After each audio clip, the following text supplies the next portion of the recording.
All right, everybody, welcome to our second week of Lunch and Learn. I'm really excited about my very favorite topic, which is listening. And I kind of was opening this up prior to start hitting record, but listening really is the foundation of how to be a better version of ourselves. And I think that if we're a better version of ourselves, we're going to be better at everything we do. We're going to be better at every job we hold. We're going to be better at every relationship we carry. We're going to be the best, sister, mother. We're not brothers on the screen, but do you know what I'm saying? Like, you guys get what I'm saying. And I think that this is always something that will only help us, especially walking into the holidays. We're going to be seeing some people, right? We're bringing our own stuff with us to every holiday event. Everybody else is too. So I think, sometimes there's some emotions. It's just a hard time of year for a lot of people. So the more you can sort of give yourself a homework assignment when you go to these events. It might help you and distract you, and maybe you get through it a little bit quicker. Who knows? So I'm just going to walk through some advanced listening techniques, and what is called holding space for someone. Again, that's an active listening technique that allows us just to listen without feeling like we need to fix. And I don't know about you, but I always feel like I have to fix things for people. And so I actively work against doing that. And it has helped me tremendously just be a better leader. And so I wanted to offer this to you as well. So, why are we talking about listening? Why would leadership coaching begin with listening? And it is really the foundation of a healthy relationship, like we said. I have a quote here. John Maxwell says, "You can't lead people until you like people," and carries on that leadership is simply influence. The more information we collect, the easier we can influence other people to do what we want them to do or what is best for them, or take them down a particular pathway. So you enhance your relationship by listening. You shift from a leader in place to one that has influence, right? I think we've all had jobs where there's that manager that is just, they just feel like they're the leader and they're the authority, and it's only, guys, because that person has been placed there. So if you're interested in learning more about that, if you're in a workplace situation where you deal with more of like a hierarchy of leadership, and you want to explore what that looks like, the 21 Irrefutable Laws of Leadership by John Maxwell talks about the positional leader. And what the positional leader is someone who only has authority because of their position, right? This is the team leader, this is the manager. And so you can simply be the team diamond, or you can be an actual leader. And what we want to do is we want to shift into those higher level. And obviously, guys, if you've been doing this business for, if you're past gold, senior gold, you have higher level techniques and leadership that you've already harnessed. Okay. And you're probably sitting there like, I could be better at this. We all could. 100%. We all could get better. We're on a journey to get better, but there are pieces of you that are, capable and qualified because of all the experiences that you've had, and you've brought that to the table here. And that's why you've climbed the ranks. This, I feel like, is a natural extension. It's free. It's something that you can flex this muscle anytime that you want. And it always will pay you back dividends, because when you connect with people, that's when you can influence people, and that's when they trust you. Okay, so listening gives us permission, it gives us knowledge, and it gives us power. So why does listening give us permission? So listening to others will allow us the opportunity to share our thoughts, give an assessment, or gain clarity. But obviously, we have to start with listening, right? We listen to the problem, and then something I really love to do is, I'm hearing what you're saying. Would you mind if I shared an idea or two? Because some things came up for me as I was listening. Um, and I feel like I could maybe add something to this. I've been in this space that you're describing. Could I share some thoughts that might bless you? Right? It gives us permission. We first had to listen before we had the ability to, right, give that guidance. Okay? So obviously this is an inferred thing, but it gives us knowledge, right? Obviously, if we're listening and we're not seeking to just respond, we're learning. Okay. And the more that we can learn, the more we can listen without judgments, the more we can learn, the more we can understand, how does my solution truly fit for the person? Okay. So I'm just going to read what I have. I wrote this, as part of a content a long time ago, but how many times do we feel like we know what's going on with people, guys, especially people on our team? I mean, how many times we like, oh, well, this is why she feels this way, or we've known them forever. Like, oh, well, so-and-so always has a hard October, or who knows? Like we infer, because as human beings, we're constantly collecting data, and that includes collecting data about other people. This is not a negative thing. This doesn't make you a selfish person. This makes you an aware, observant person.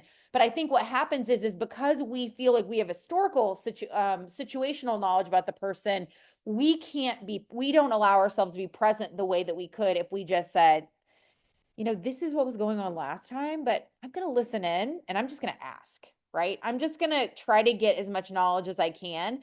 A perfect example is, I've had some personal things going on with me. So there's a couple people that anytime they talk to me, they think I'm struggling, and I'm like, I'm good. Like, or, you know what I mean? Like, they're like, well, what's wrong? I'm like, nothing, or, something with my child. And, so I think again, it's not a selfish mechanism, but it's something that we have to actively work against, is to bring prior knowledge to the table. It's basically like keeping a tab open for that. Like, oh man, I know that this is a hard time of year for this person, but I'm going to check in and just ask and just get more knowledge about this so that I understand. And maybe you're going to find that is what you felt like you were observing was correct. But what we want to do is we want to just let that person be the owner of their experience, and we just want to gain knowledge. So you're not an anomaly either if you bring judgments or your assumed that those assumptions to the table. You're not an anomaly. It's just something we have to actively work against, right? We have to let someone else just be the author of their own story. So here's an example too, right? I think it was Amanda. I shared something in the leaders thread about like, what was a one phrase that really meant a lot to you? And Amanda, how did one phrase like change things for you? And Amanda said, posted that, and I commented, what if I'm wrong? And that can be simply very much applied here, because that really has changed something for me, the whole mechanism of what if I'm wrong. But that works in this area too, right? What if I'm wrong about what I believe? And so I'm just going to ask open-ended questions. I'm going to keep my mouth shut, and I'm going to just hold space and not have to fix. I'm just going to listen. So here's an example. Laura never comes to calls. She's not active in chats. Okay. She told me the last time we talked that she wants this, but clearly she doesn't. This is something that we have thought, right? She's not showing up. She's not doing what I would do in her position. So we think, right? We're always so naive. We always make that assumption, right? She told me the last time we talked that she wants this, but clearly she doesn't. We've already decided we know what's happening with her. So if we're not really focused on active listening, if we're not really focused on dropping into curiosity, we've written her off, right? We've written her off of our 2025 plan because we're like, well, if she wanted to, she would, which I think is a very dangerous thing. They say that a lot in dating, by the way. If she wanted to, she would. And I think it's dangerous, especially here. So how many times have you said that to yourself? So it's okay, right, that you do this. This is very normal, but reframe. I know how I acted when I really wanted to rank up. So I'm going to drop into curiosity and offer support to gain more knowledge of the situation. That's something you can think prior. A way that it's really blessed me, especially, and I started doing this a long time ago, is my coach helped me with this, was if someone's getting on a call with me, they want help. Like they're excited, or if they're willing to talk to me, they want to be open, right? Like so gearing us up, like I have a call with Donna, like I know she wants to be successful. Like this is going to be so good. I can't wait to hear more. Okay. So just getting yourself geared up in that way. So ultimately, this falls into how listening will ultimately give us that power, right? It gives us that information that we can take in. And when we are offering, hey, I'm seeing something, I love, thank you for sharing this. And you're asking open ended question after open ended question, but you feel like you're really in a space where it's your turn, right? It's great for you to be like, hey, I've listened to what you've said. I actually have felt the way that you felt. I've found some things that have helped me. Could I share them? Right. And getting permission is so amazing, guys, because here's the deal. What people don't love is being told what to do, right? Unless they're ready, unless they're open, unless they're like, yes, I'm at my wit's end, like, please help me, then they're open, right? And you've earned the right to offer solutions by listening. Don't skip it, literally. Okay, so obviously, we know my very favorite thing is open ended questions. The group that's on the call right now, I do not feel like you need a lot of support in that, but I'm just going to walk through how I'd written the script out and just as a little reminder as we dust off, get to the end of this year, dust off kind of what didn't work for us at the end of this year, and we're walking into the next year. Like I said, I just had a very incredible diamond call. I am encouraged. I'm excited. I know that we're poised for momentum. Sometimes when we have big momentum, and if you guys were a part of 2020 at all, you know that whole time, even 2018 to 2020, even to 2021, lots of momentum, but then there's a correction that will occur and we can think something's wrong. It's not. The natural ebb and flow of business. So kudos for staying here, remaining. I feel so excited and encouraged about the momentum coming. But let's talk about these open-ended questions, which again, bless everyone in your life. They are literally everything. It is such a power move to drop into curiosity and ask those questions because then you have all the information. How many times have you been in a situation where you feel, especially with a leader, especially with somebody in your downline, especially with your child, hello, confused? I don't have all the information. This is what you're thinking. I just feel confused. I feel like if they wanted to, they would. I feel like if they wanted to be successful, they would be on Monday night's calls. Why are, whatever, right? Okay. So here's the thing is it allows us to take ourselves out of the main role and be the observer of this person's life. So open-ended questions in sales and relationships and coaching, open-ended questions are the route to gain the ultimate power, knowledge, and control. Obviously, control is a really ick word. We don't love that, but it does give you leverage in a conversation, every single conversation. Okay. The answers they give are not attached, though, also to your worth, value, direction, or you as a person. Very, very important because somebody can say, you can be asking an open-ended question, they could answer, and then if we're living in an offended state, we're making something that's happening for them mean that we haven't provided something, that we haven't shown up, that something is missing in us, and we can't do that. We have to totally separate those. We have to be an observer of their situation, and we have to let them own their situation too. However, okay, so no, obviously, no does not mean that you suck at this, that you're bad at this, none of that. So open-ended questions in sales messaging techniques. These are ways that you want to incorporate it in, right? Open-ended messages in those, open-ended questions, excuse me, in those sales messages. Always ending in an open-ended question. I know I'm looking at pros here, but someone's going to watch this recording that is new to this concept. And what you want to do is let me know, it goes to die there. We know that. What we want to do is we want to engage back. They still might not answer. The ball is in their court. Hey, we've got this amazing sale. I'm so excited about it. I can't wait to see what you think, because if you feel like you're ready to jump back in, we also have a cash giveaway group. How are you feeling about your health goals as we end this year? That's a great one. Hey, did you feel like you kind of hit on everything you wanted to with your health journey this year? That's a very telling question. It's a very direct and telling question. Hey, the goals that you set at the beginning of the year, do you feel like you're in a good place with those right now? If you don't, I have some ideas, right? Or you could leave the question last, like, hey, I know we talked at the beginning of this year and you were so excited and wanted to make some changes. Do you feel like those have gone your way? If you don't, I have some ideas. Okay. Open-ended questions in coaching situations. This is literally the very best thing that you can do, is asking those open-ended questions. And the goal for you as a leader who cares about people is not to make their answer mean something is missing or absent in you.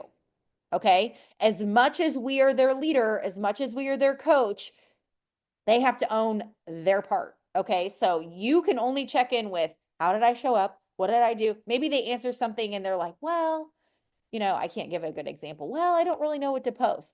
Okay. You have to say to yourself, self, not in the converse itself, am I showing people where to find this? Right. So then it can become a self correction for you, but it's not a mechanism to beat yourself up. Okay. So we're not doing that. We're going into 2025. We're removing, our worth from the outcome of the conversation with the person.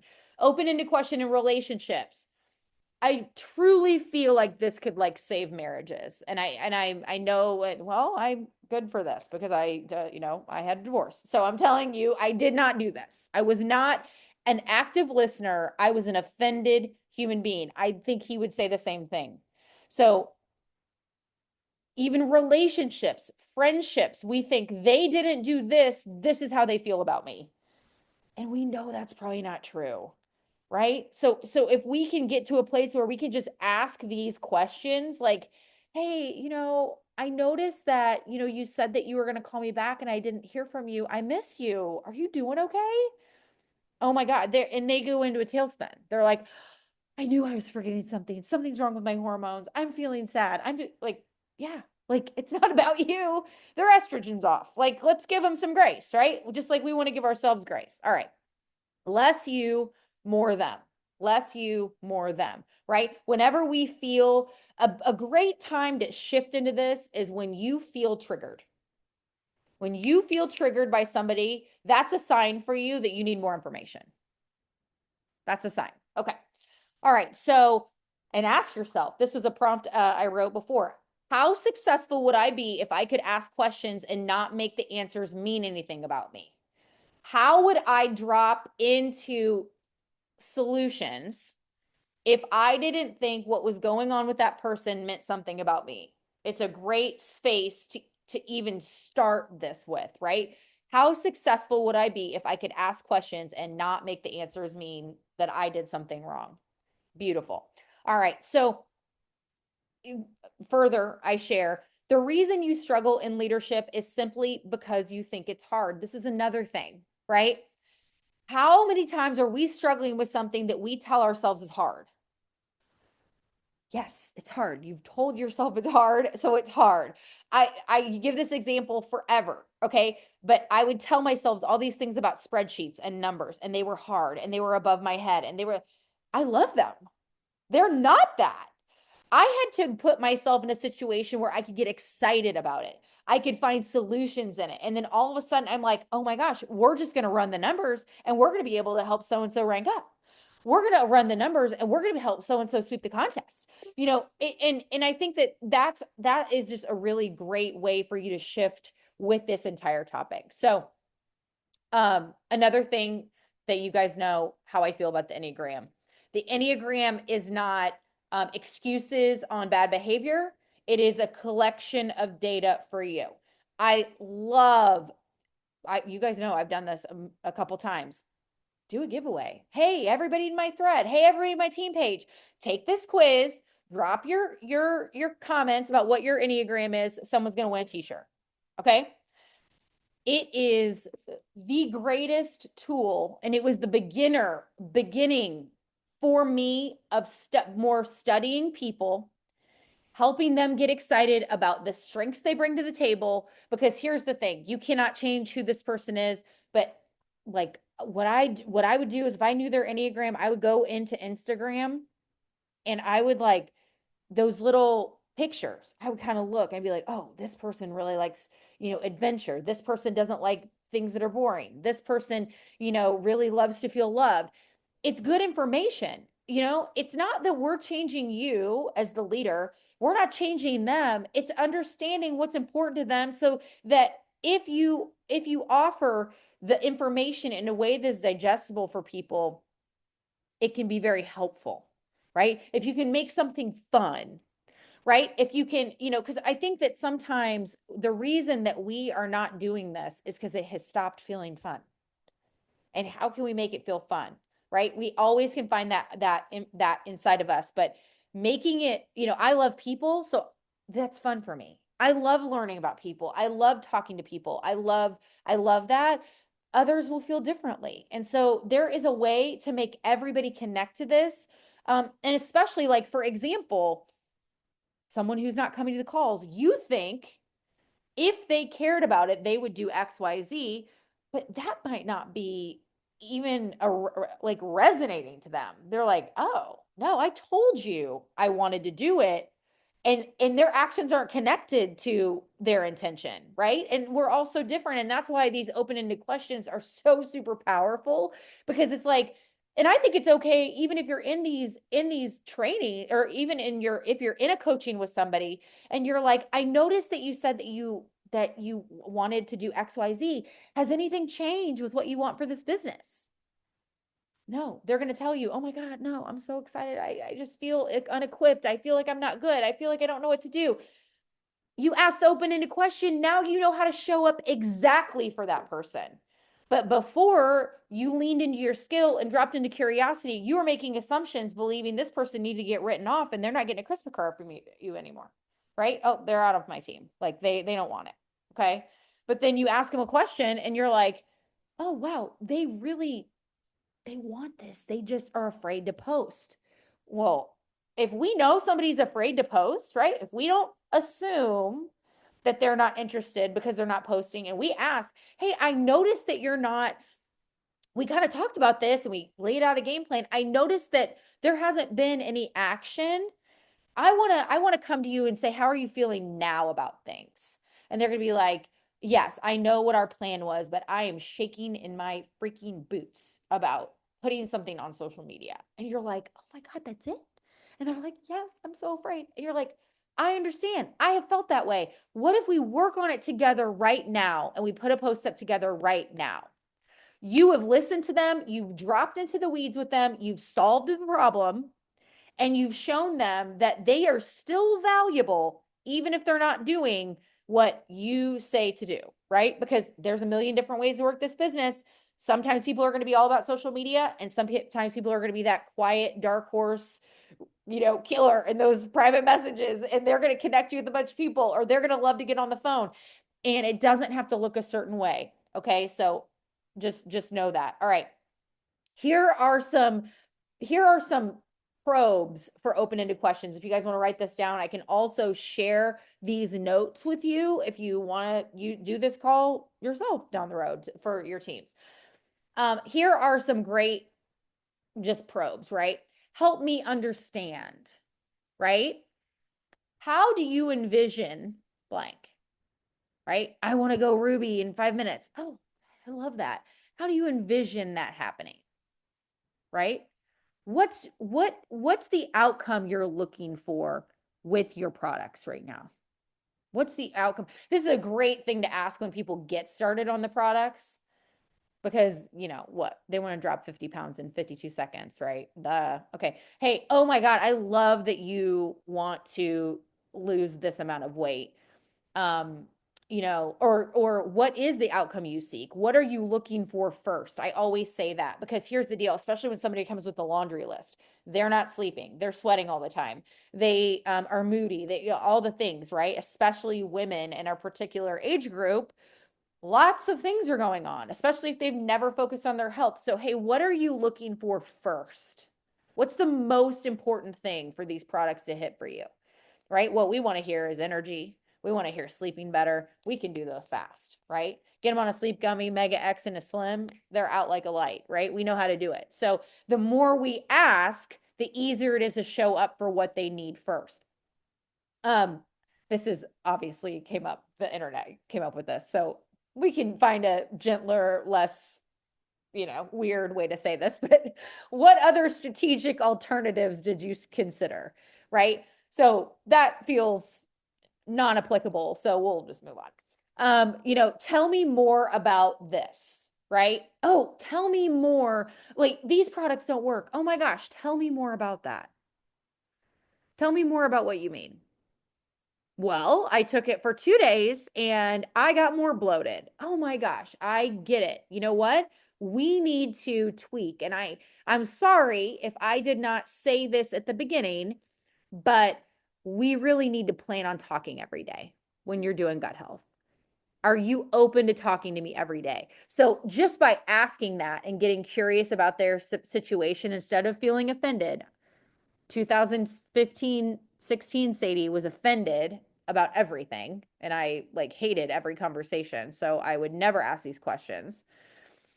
But now I don't believe that I am in charge of their success. I feel like I'm just a coach of their success. So when someone thinks the products will work, I'm like, tell me more. Tell me more about it. Right? Oh my gosh, maybe I didn't say this or maybe we missed it at the beginning, but we do need to talk. We probably need to talk every day or two. I mean, especially during gut health. Is that going to work for you? Right? If they're like, I really can't commit to that. I said, great. You know what? I think we should switch regimens. I think we should switch regimens because I want you to be happy, but I also want you to be set up for success. And if we can't check in, and I don't make that mean anything about me. Maybe they busy. They don't want to talk to me. Maybe who knows, whatever. Okay. Here's another great one. Somebody talking about their goal or they've got this plan in place or they want to host a vendor event. Oh, I love this. How do you feel like it's going to work? How are you believing it will work with this? Right? Or they want to do a challenge group or they want to host their own reset. Love that. What's your idea on how to make it work? I think as the leader, we really put a lot of pressure on ourselves to give the answers. But if our goal is empowerment, I want to know what you think is going to work really good for you because whatever you're going to come up with is way better than my idea, especially if you're going to be excited about your idea. Okay. Okay. So then something's happening. How did you come up with this conclusion? Again, that's a little formal. You could shift that into, oh, wow, the products don't work. That's another one. Oh, what's making you feel this way? Right. That's another way. Well, so-and-so doesn't even care about this. They're not even XYZ. And you're like, oh my gosh, okay, well, what's making you say that? Like, tell me more. You feel like they're not interested anymore because of X. Sometimes also it is, and you want to practice this, practice it at home, maybe with somebody who's like, lives with you because it can't leave. But like, so okay, and repeating it back, like, oh, you feel like Donna, um, I don't know. This is a bad example. I don't want to, but like you feel like so and so is done with the business because of this, and you're just repeating it back to them. Sometimes when we get a question repeated back to us, we're able to hear it differently back, and we're like, well, no, I guess not. You know what I mean? You just said the same thing back to them. So again, this is a great space. Anytime you can even read a book on this kind of thing, it's really, really helpful.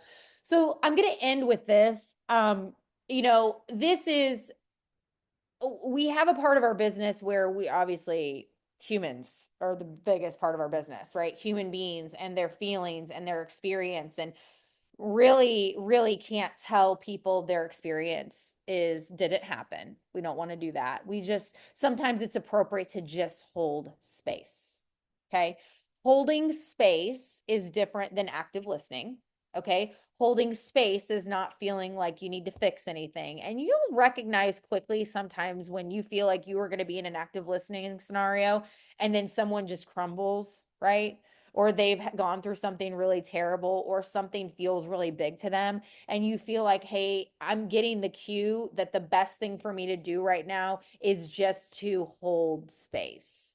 Right. And what that means is this, because I wanted to make sure that we could add the value of delineating differently. So holding space is at the heart of holding space is being with the person and their emotional experience without trying to fix them or their problems. The solving is in the listening. And if you're a fixer like me, learning to hold space and letting someone be uncomfortable, letting it suck for them, letting it just be bad. Obviously, as parents, we have to hold space a lot. They're going through a hard time. We can't always fix it, right? So that's a perfect way. So the solving is in the listening, the solving is in your presence, the solving is in letting the other person know you're there. You understand, you aren't going anywhere. Again, we're going to encounter a lot of people that we work with in Plexus that are going to go through life stuff. And it's going to be about holding space. So another way so that was from Psychology Today. And there was an entire article generated by AI. So I thought it was great content. So I'm just going to share that too, is holding space for someone means being fully present and actively listening, right? Without judgment, allowing them to express their emotions, creating a safe space without feeling pressured to fix or solve. And you guys will quickly understand, we're all smart. We're going to quickly know if we're there to actively listen or we're there to hold space, right? Right. Okay. So it's just about being there for them in the moment, offering support, being that presence. Here's how you do it. And I can share this as well if we want if you're interested in having it written down. How you hold space is that you're fully present, right? You're not checking your phone, it's easy. I think I learned how to actively listen with my kids first, because when there is a crisis, I'm invested in the crisis. I'm just there, right? Listening actively. We learned about all the benefits and the traits of doing that. Validating their feelings. This is very easy to do, right? Oh my gosh, I would feel the exact same way. You can remove, especially in so many scenarios, you can remove agitation, aggression, an obstacle around or an emotional barrier by just validating feelings. Oh my God, I would feel the exact same way. I hate that for you. I hate it, right?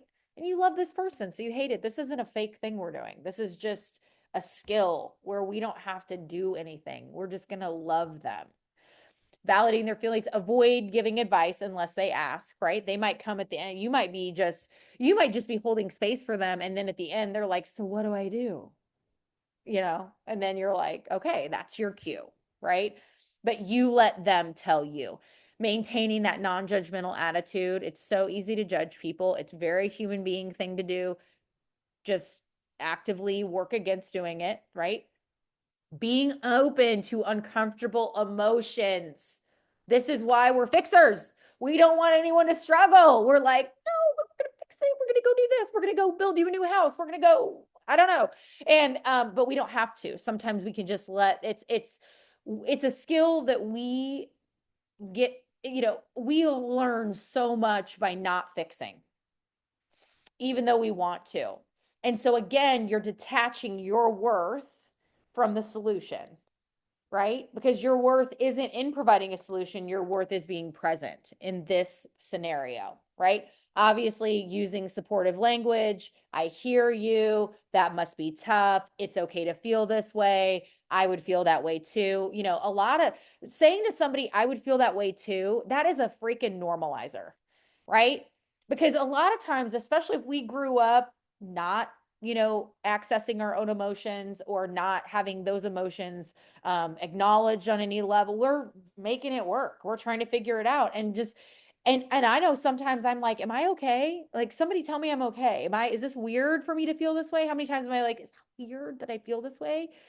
So even just saying to someone, I would feel the exact same way, you're removing so much pain because they're confused. And then they're like, okay, well, yeah, then I'm not off base. Like, this does make sense. Donna does agree with me. Jody said she'd feel the same way, and they can take that with them the rest of the day and feel like how they're feeling is okay. Like, it is a normal reaction. A lot of times we question ourselves on such a regular basis. We're breaking that trust with ourselves. And sometimes a friend that's holding space who can just say, I get you. This is hard. Like, I don't know how many times, like, when somebody would say, Sadie, that's hard. And I'm like, I guess it is hard, because I've been telling myself that it's not hard the whole time. And I'm like, well, maybe I should just admit it's hard so I could just like breeze past this, or just walk through it a little bit easier. Respecting their boundaries, obviously, you're in the situation, right? I'm holding space with them. There's going to be a place where you feel you might need to respect their boundaries and they're like, I just don't want to be around anybody. Great. No, that's fine. That's fine. I'm always here when you need me. Right. And knowing that their boundaries that they need to communicate them. Right. Boundaries are just information. Okay. So don't feel like you have to do anything extra. That's my side note. All right. And then be mindful of your own emotions, right? Maybe this is a big deal for you. Like you're holding space for this and things are coming up for you. So radical love and acceptance for whatever comes up for you, holding space with that person.